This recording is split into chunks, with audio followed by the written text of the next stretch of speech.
అన్నను టిప్పర్ తో తొక్కించి హత్య.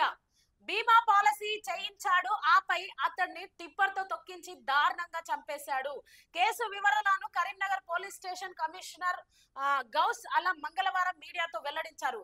కరీంనగర్ జిల్లాకు చెందిన ఆ మామిడి నరేష్ షేర్ మార్కెట్ లో ఆయనకు 25 లక్షలు పెట్టుబడి పెట్టిండంట. అప్పుడు అప్పులైనాయి.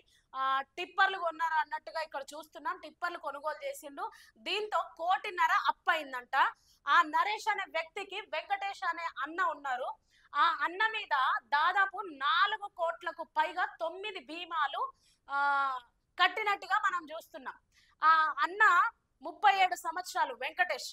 ఆయనకు 9 బీమాలు 4 కోట్ల పైనే కట్టిండు. ఎందుకంటే ఈయనకు 1.5 కోటి దాకా అప్పులు ఉన్నాయి. సో ఇదంతా పథకం ప్రకారంగానే ఈ బీమాలు కట్టినట్టు చూస్తున్నాం. వాళ్ళ అన్నను ఎందుకు చంపారంటే పాలసీలో వచ్చే డబ్బుల కోసం ఆ డబ్బులు తీసుకొని అప్పులు కట్టాలని చంపారు. అయితే దయచేసి ఒక మాట గమనించండి.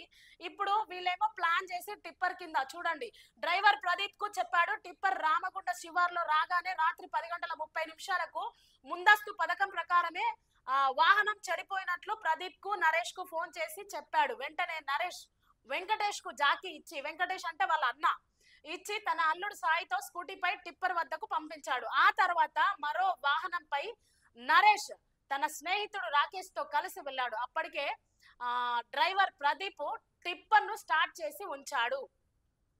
వెంకటేష్ కేమో టిప్పర్ ఖరాబ్ అయిందని చెప్పిండ్రు. కానీ ఇక్కడ చూసినట్టయితే ఆ డ్రైవర్ ఏం చేశాడంటే ఆల్రెడీ టిప్పర్ ను స్టార్ట్ చేసి ఉంచాడు.